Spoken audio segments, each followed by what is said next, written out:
What's up, family? You're tuned in to Real Labs, Real Radio 104.1, your nightcap of comedy. My name is Ken Miller in the big chair tonight. Man, I know, don't be shocked. You do not hear James John's voice. James is kicking it with his children this weekend. One of his kids just graduated from college. Well, all his kids ungraduated. James is pretty good. That James' sperm is intelligent. I don't know if it's his sperm or Michelle eggs, but whatever it is, they got 4 good kids. They ain't mess up with one kid. One of them supposed to be messed up.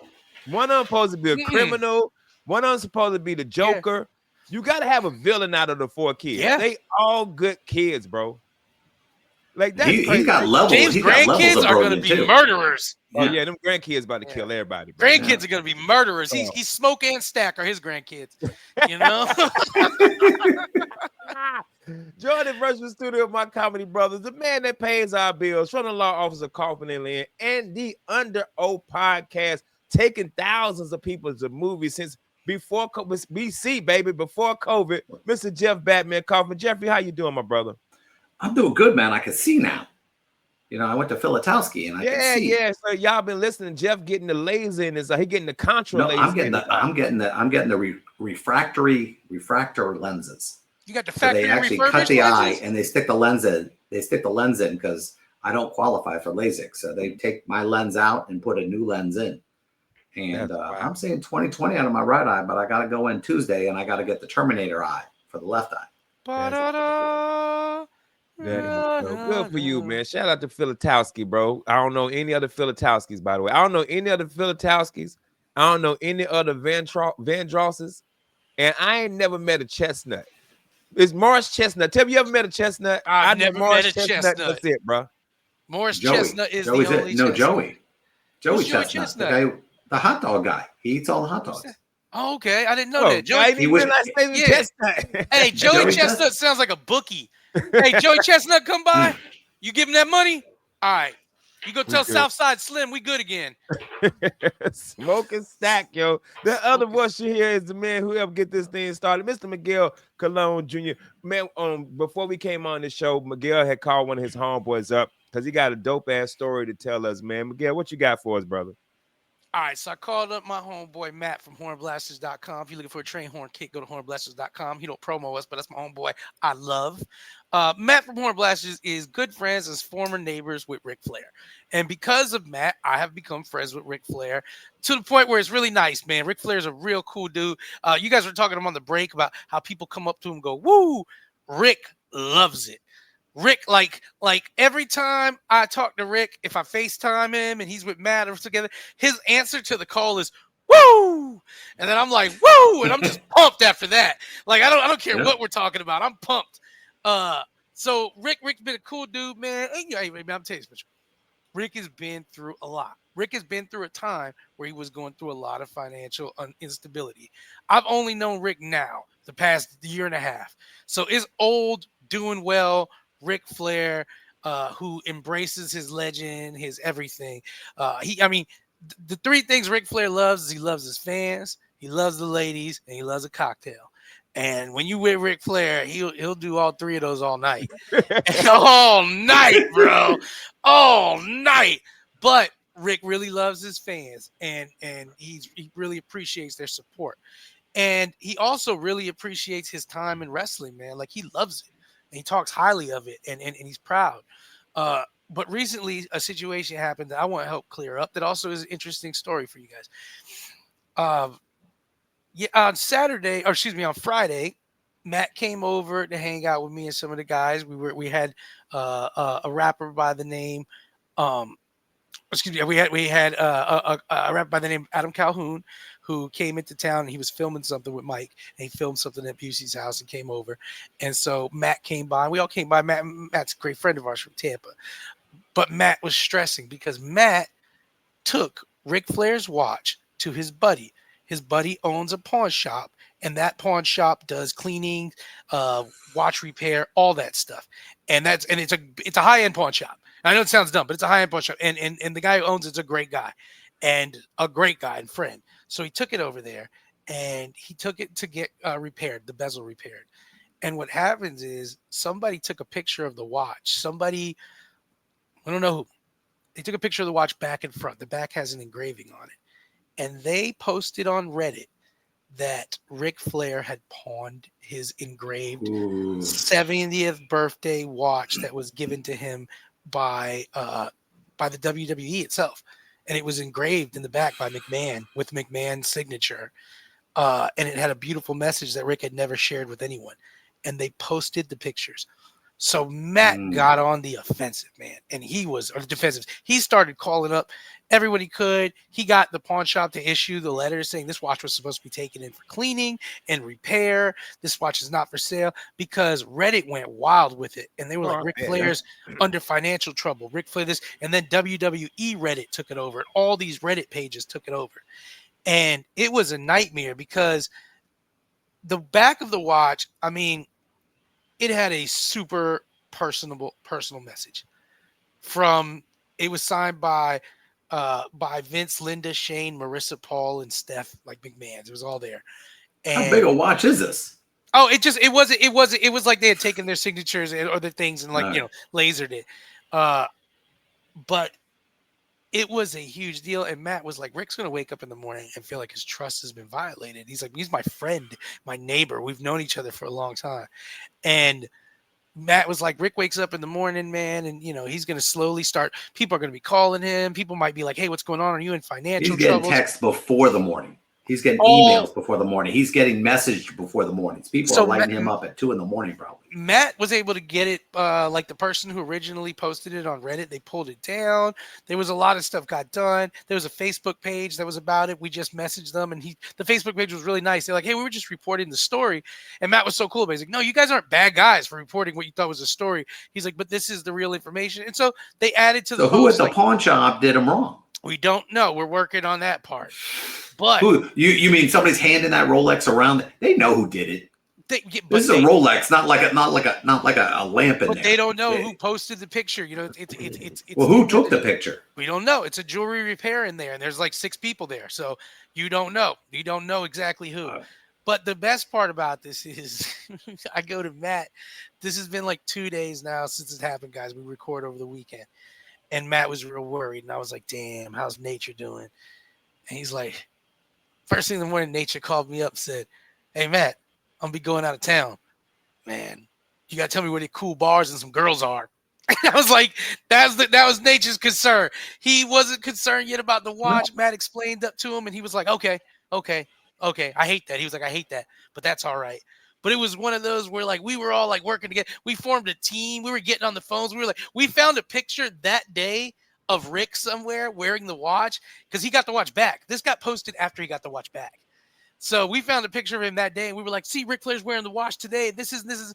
We were all working on it. Ric Flair was like, oh, man, that's crazy. Woo!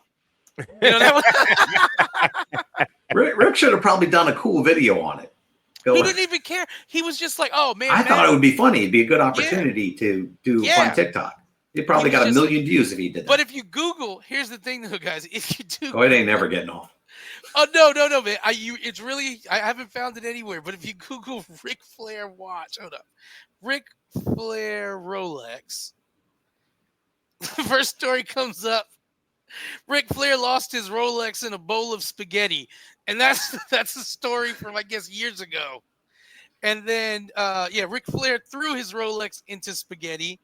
And it basically just goes on and on about Ric Flair and his watch and spaghetti. So I was like, Matt, good news is there's a better Ric Flair Rolex story out there that involves a bowl of spaghetti. But it leads me to this. The internet is a wildfire because all these people that were posting about Ric Flair pawning his watch, when Matt sent them all the information, the videos, the clips and stuff, nobody was taking stuff down. They were like, yeah, wow. Well, turns out there was some. Nope. Yeah. You get more attention from the smoke, from the fire than the smoke, man. Yeah, they've already got the views and the clicks. They're like, I'm not about to take. Yeah. I've seen people post a dead celebrity who's not dead yet. Everybody in the comments like, yo, he's not dead yet. Oh, okay. Well, take the post down. Yeah, nah. No, they don't do it. Even when they know they're wrong, they don't do it. Yeah. I've seen that happen where people post nasty stuff, and even when they're called out, they like the attention too much to let it go. Oh, they love it. They could be. Dude, I remember somebody and it's crazy because he actually did get the job. somebody had posted that JJ Redick was going to become the Lakers head coach. And this is before he actually really got the job. And I posted it on my page. And I was like, man, I'll never be a Lakers fan again if they hire JJ Redick. And somebody underneath posted, dog, you know, this is like one of them parody pages. I was like, oh, snap. And I looked at the name of the person. You know, Adam Schefter from ESPN. Yeah. Well, his name is the dude is Black Aaron Schefter.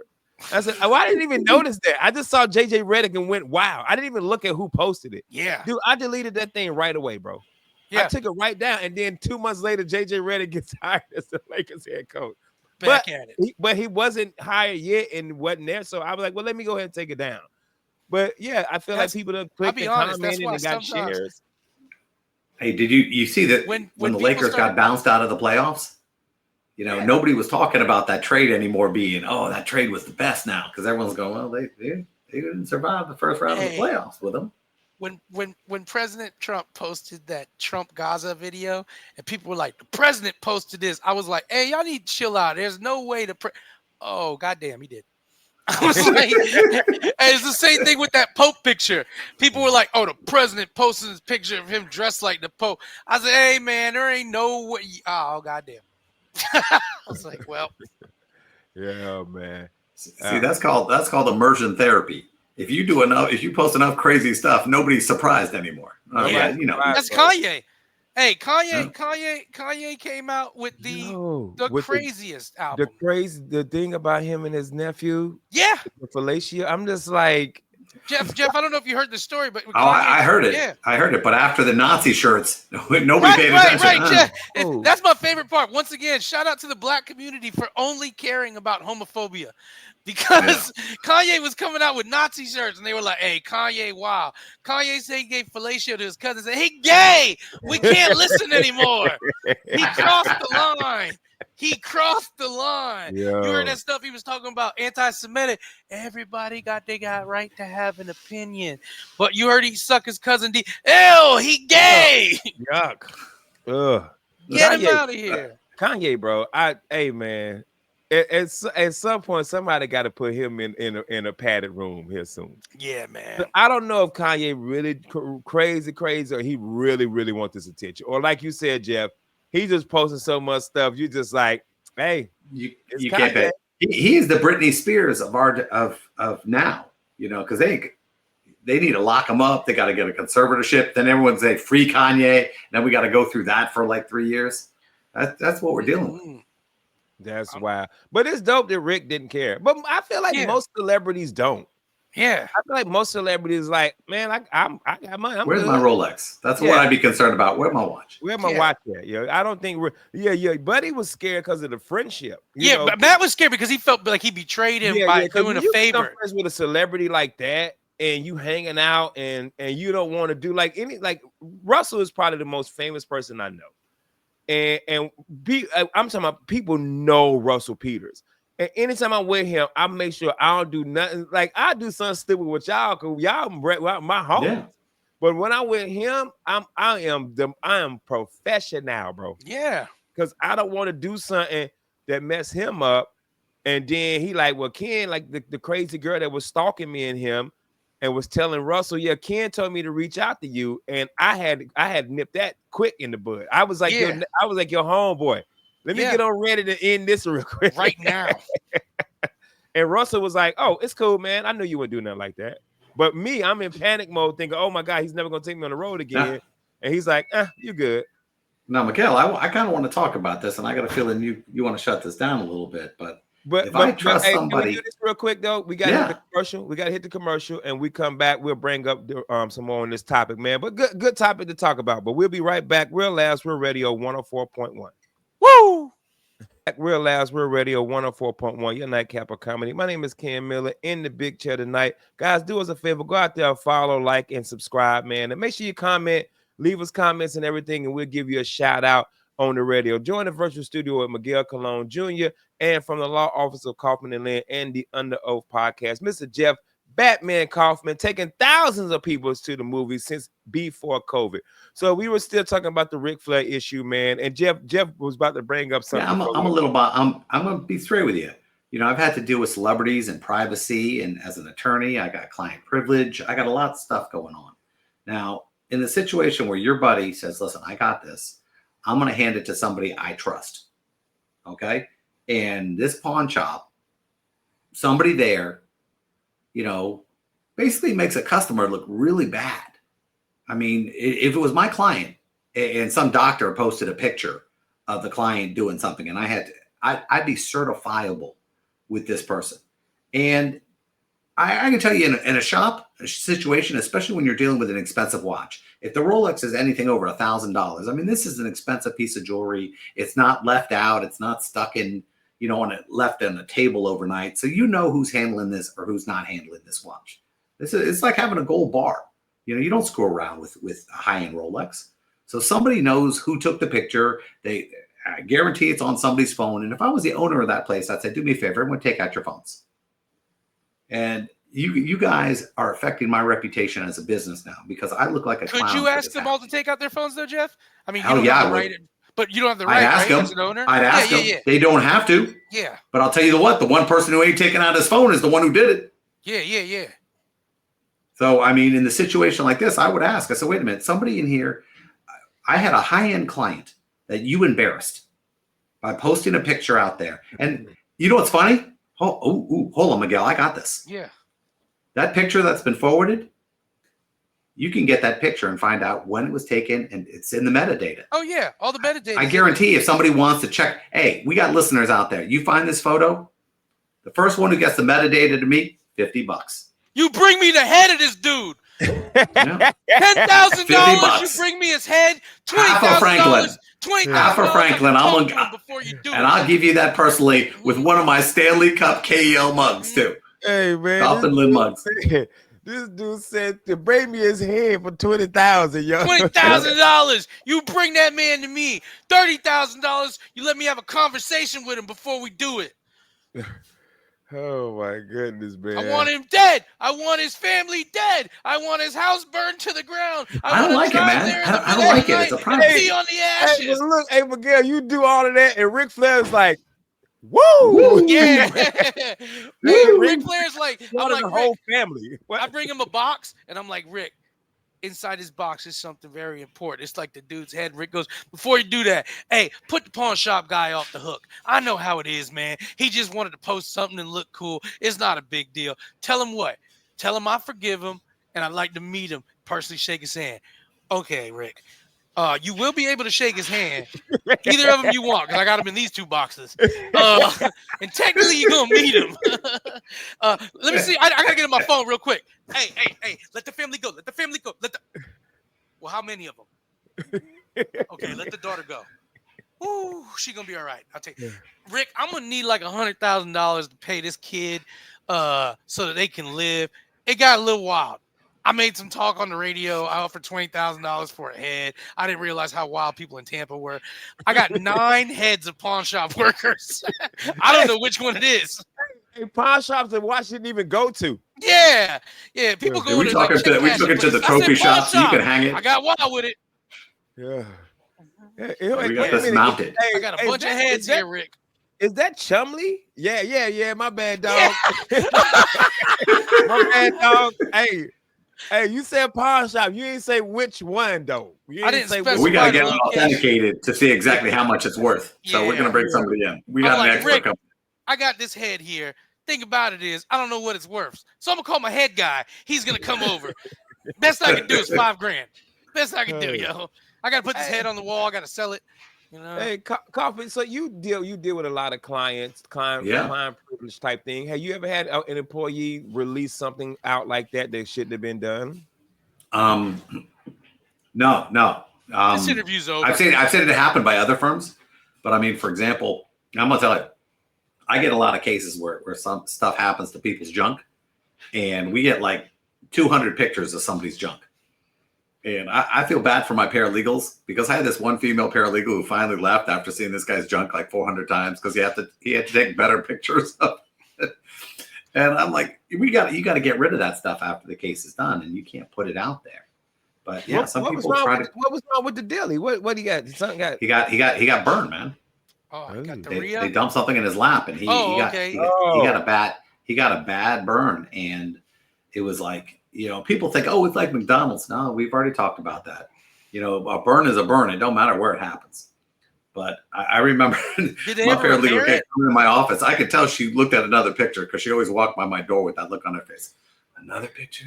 Were they able to repair it? You take skin. How can I put it? You can tell it's like a burn. It's like the road rash on my arm. Hey, I would make you write a legal notice so that anytime I hooked up with a girl, she's like, "What? Just read. It ain't nothing weird. I ain't got the signed by Jeff Kaufman.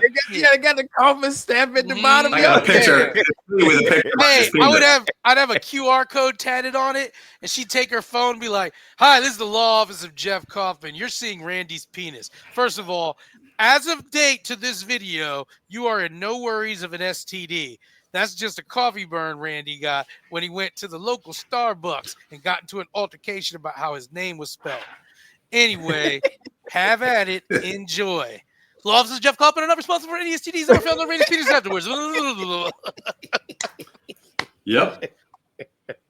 I get these cases sometimes, and the guy starts off, and when a story starts off weird, you go, "Wow, I don't even want to be in the room." Yeah. I like Craig. You got this? Let me explain to you first. I want to talk about somebody's junk. Yeah. My PP ain't never had bumps like this. Let me show you. Craig, take the case. Take the case, Craig. I got a weird one. The weirdest one I got was this woman who got this, this hentai tattoos, the ink ones, and she gets this tattoo of this guy's name, and she thinks it's really funny because she's joking around that it's going to be funny to have it. He's going to think it's a real tattoo. The problem is a lot of the cheaper places use hair dye. They don't use the ink they're supposed to. That hair dye can burn into the arm. So now she's got this burnt in tattoo that was supposed to be of this guy's name and "Love You Forever" on her arm. And we had to sue the parlor for doing that. But I mean, she carried that thing with her for the rest of her life. So be careful with that stuff. Ask them the black, not the brown stuff. Normally the black hand is hair dye. So be careful. Could you sue someone for giving you an STD, Jeff? Yes, absolutely. If they knew about it. It happens all the time, man. I had this call from this dude. He's like, "She gave it to me." I said, "Well, you got to prove she gave it to you." He goes, "Well, I didn't have it beforehand." I said, "Were you with anybody in the last 3 months?" And then you got to prove that you weren't. Yeah. Yeah. A lot of guys during the AIDS epidemic were suing people over that. And herpes is the same. But I mean, if you get like gonorrhea or something that can go away, the damages are a little less than something else. She ruined my weekend, Your Honor. We were in Cabo. I was supposed to be beating it up everywhere. But no, I got the burn. Yeah. You remember Ken was in the Army. A lot of dudes over the weekend would come back and they'd be like, that girl gave me the bad stuff. Which is insane to me because we would go to the TMC. There was a fishbowl at the front desk with condoms. There's no reason in the United States Army. I don't know about any other bases. I know on a United States Army base in the Troop Medical Clinic, there was a fishbowl full of them. And they had two. They had a Magnum, and then they had one for us regular dudes. And you can go up to the point where one first sergeant I had, he would give us little brown bags with condoms in them. Yeah. Hey, that was a safety briefing. You know what happened on Monday morning? See, in the Army, I was in like a big unit where we had like one bathroom. So everybody would have to go in the same bathroom. And if somebody got, let's just call it gonorrhea, which is caused a little burning, you don't find out about it till in the morning when you got to go pee-pee. So some dude would be at the urinal screaming. And I want you to know, the one thing about Army guys, we have no sympathy for stuff like that. We just laugh. We're going to light you up. Even you take the military out of it. To this day, there are clinics here in Orlando. You can literally walk in the clinic and get free condoms. Like, so if you out here screaming, you out here get burned up, bro. That's on you, dog. That's on your ass. And everyone's laughing. You hear two dudes screaming. You like, hey, which one? Both y'all was with Misty? Come on, I love her. Man, I ain't even gonna tell you. It's a couple of misses at Fort Huachuca. I ain't even gonna. Dude, the military was wild because you'll be on base with a girl and she be in the NCO club. You know, brought her back to the barracks every night, and find out that my 18 years old, bro, fake ID and everything. You be like, wait, what? Hey, I saw the best. This page, this meme page, made a commercial for the military, and the best thing was like, "Hey, you want to be a frat boy up into your 30s?" They were like, "You trying to hang out with dudes that you don't like, but you would kill and die for? Join the army." It was like, and they had this dude. He was like, "I can't stand none of these dudes, but 3 of them." He's like, "I die for all of them." Yeah. Hey, it's funny, man. I was the total opposite. I'm still 100% best friends with everybody I was stationed with. Like we have a group chat, bro, the Fort Huachuca group chat. And the other day, I'm so mad, bro. I text every last one of them, Miguel. I said, "Hey, I got bad news. I just want y'all to know, I just got a letter in the mail." And I'm waiting for them to reply back, go to war, go to jail. They were all like, "What happened? Are you okay?" I say, like, "Dog, all y'all failed. Every last one of y'all failed. Every last one." They was like, "Man, we thought something was really wrong, bro." Know some lyrics. Why did they get kicked off the group chat? Know some lyrics. And so my homeboy who retired Sergeant Major, I posted it on Facebook. He says, "This must have been them Walker dudes. That must have been the White House guy, because I know every Fort Huachuca dude got it right." I said, "Nope. Every last one of them got it wrong." He told them, "Yo, beat y'all face." Go do some push-ups, bro. I'm still. I know, Jeff, you said you aren't, but yeah, I'm still super close to my military people. No, I was young. I got in when I was 17, and that was a different life for me because I was way too young to be in the Army in junior year in high school. I celebrated my 18th birthday in the Sinai Desert, and that was a weird thing because you're still a kid trying to figure it out. I got out a month before my 20th birthday. I mean, can you imagine 3 years in the Army, you get out and you're not old enough to drink? Yeah, you're old enough to drink on base. I don't know back then. Well, I had a fake military ID. I went in there and lied about my age, and they gave it to me. Yeah. And so I was okay for 3 years. Fort Huachuca, you could be 18 and be drank. Hey, Miguel, your pops, is he still good friends with people he was stationed with? Oh yeah, man. Like it's a lot of dudes that I've known for years, like in my lifetime, that I know them for years. And what's weird is, for me as a kid, like I only know my dad's friends by their last names. Yeah. So I wouldn't know if he told me something like Rickenoff, Spike. Last names are nicknames. That's it. Last names are nicknames. So to this day, there are people that I'm like, "That's your name?"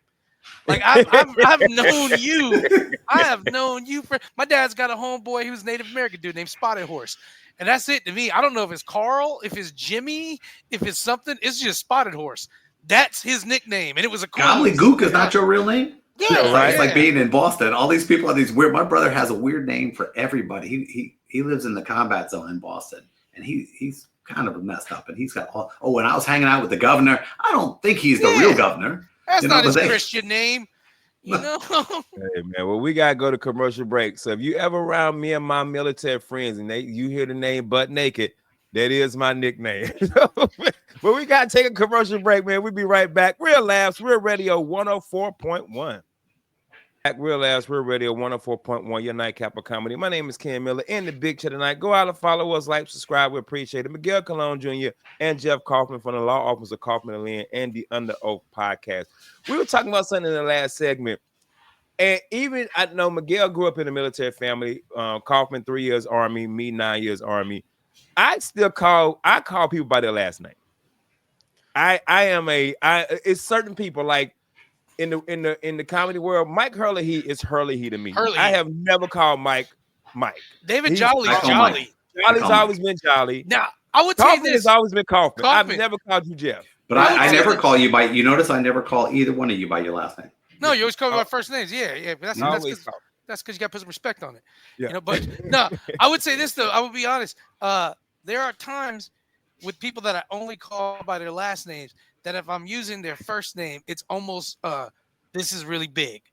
Yeah. If I were to tell Jolly, David, listen to me, then it's like a whole nother vibe. It's like, oh, Like this is big, you know. Like I'm about to tell you something. You got a letter in the mail. You know, go it's to bad war, news. go to jail, baby. Go to war to jail. You hold Ken. You don't call James. You call him James. You don't No, call we all him call James. James. No, it's certain comedians. James Actually, is James. Actually, James is James Yon to me.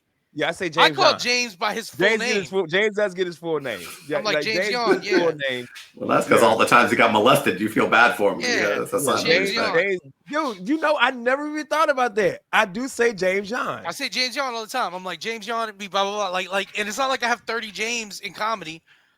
You know. Yo, I never thought. Well, Will Mills is another one. Will Mills, I call Will Mills. Yeah. Yeah. But I go back and forth. Like at my job, I got a homeboy named Eric Ross. I call him Ross. My homeboy Proctor, Chris Proctor, call him Proctor. But then everybody else I call by their first names. So it's weird. It's certain people that get the last name. I don't like when women call me by my last name. I'm not big on that one. When women call you by the last name. It's hard for me, Jeff, to call you Jeff because I know you as Kaufman and Lynn. That's how we're first introduced. Jeff Kaufman from Kaufman and Lynn. So it feels like that. I don't know. I don't know why. I don't have a logic. But when I talk about it, I say Ken and Miguel. I don't think there might as well not be another Ken or Miguel in existence. You're right for that. You know? Yeah. My some of my coworkers call me Miller, but it's funny because when I hear Kenneth, if it's not my family, I get upset when people call me Kenneth. Like at my job, they won't change my team to Ken Miller. So when I'm talking to like a manager or PM, they're like, "Hi, Kenneth." I'm like, "You can just call me Ken." Yeah, call me Ken. I said, my family calls me Kenneth. You can just call me Ken. I don't know what it is. Like because somebody said, "What's your nickname?" I said, "Ken." Technically, Ken is my nickname. Yeah. Because my name is Kenneth. So technically, Ken is my nickname. And every now and then, like my middle school friends call me Kenny. But I'm like, my son was Kenny. So yeah, I'm weird with names. Now I had an issue the other day. I was with my partner and I were sitting there, and this attorney came up and started talking, and obviously Craig knew him. And I'm waiting for Craig to, as a police officer, and I'm going, "You gonna introduce me? You gonna say hello?" And he goes, "I didn't introduce you because I forgot his name." And I said, "You don't have a thing for that?" I mean, I have the perfect thing for that. I look over and I go, whoever I'm with, I'm going, "Hey, this is my girlfriend, Melissa." And then Melissa knows to say, "Hey, what's your name?"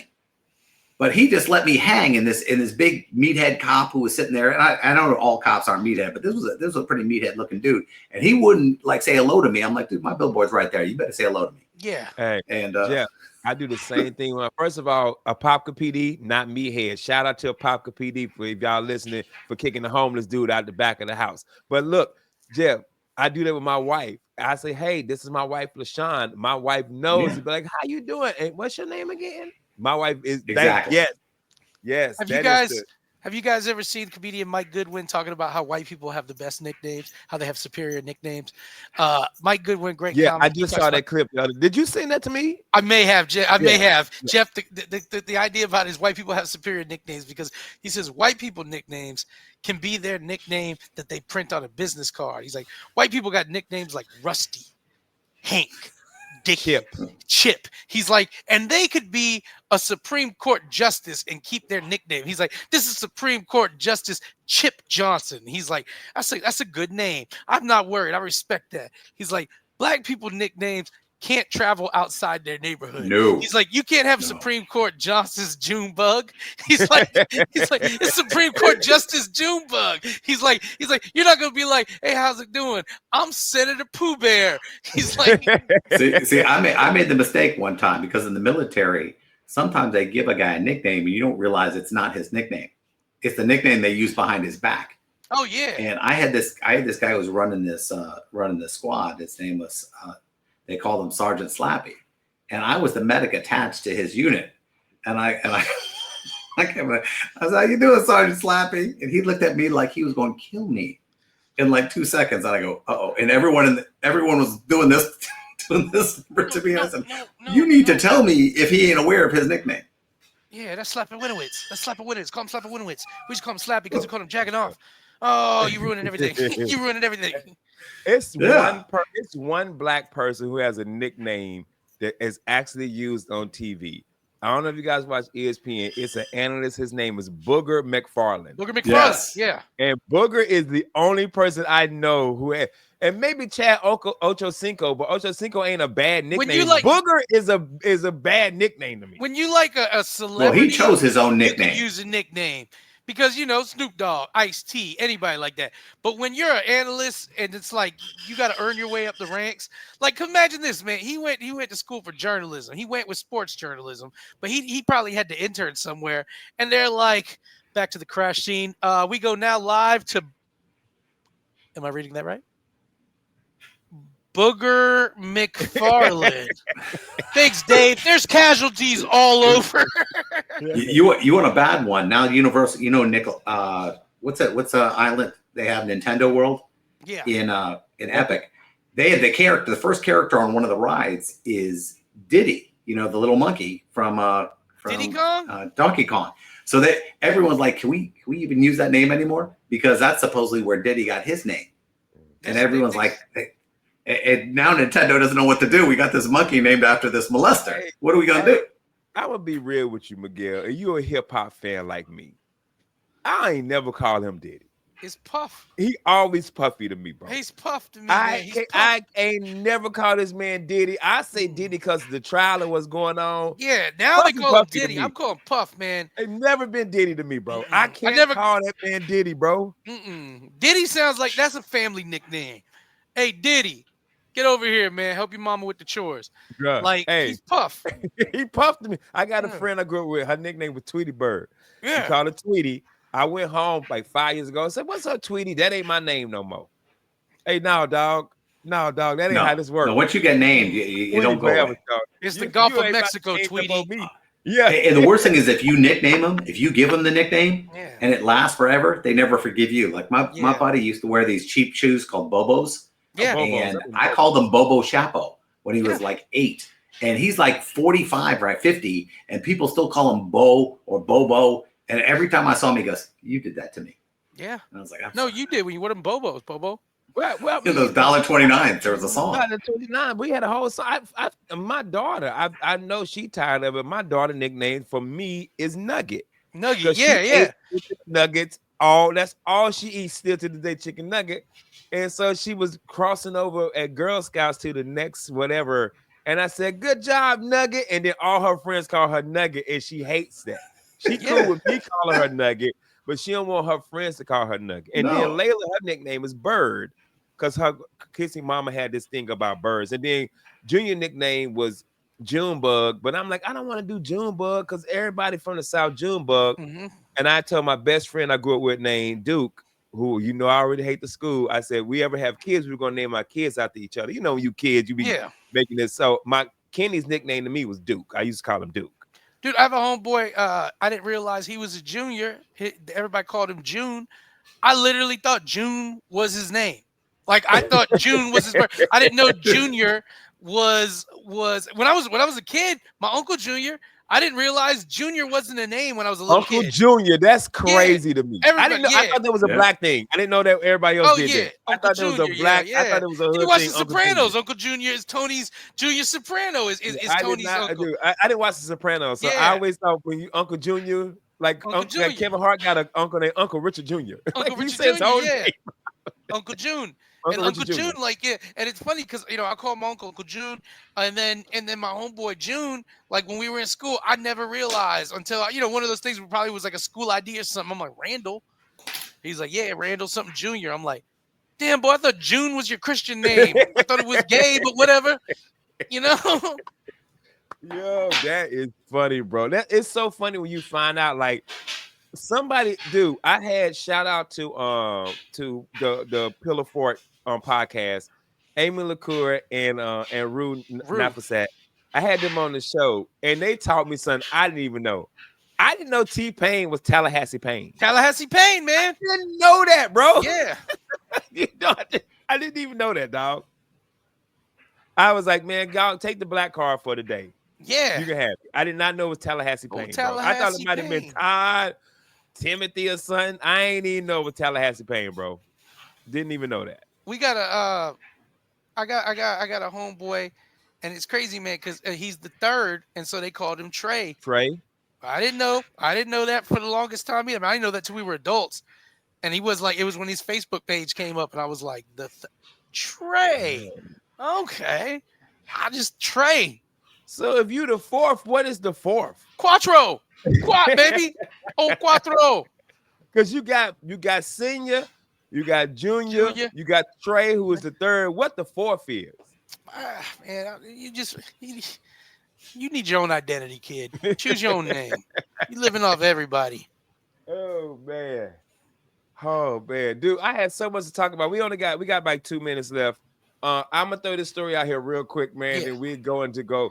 So my wife always sends me stories, and I always try to find a good Florida man story. But this ain't Florida man, but this is a story that could have been Florida man. A man robs a store using a python.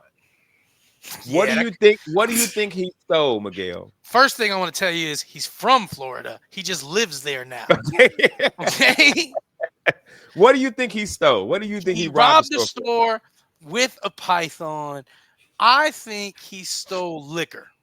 Okay, all right, Jeff, your turn. My man, he from Florida, went somewhere else. He took Florida man to Ohio. Nobody move! Robbed the store with a python. What do you think he stole, Jeff? I think he stole beer.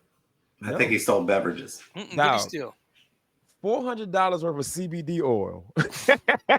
Hey man, this python got arthritis.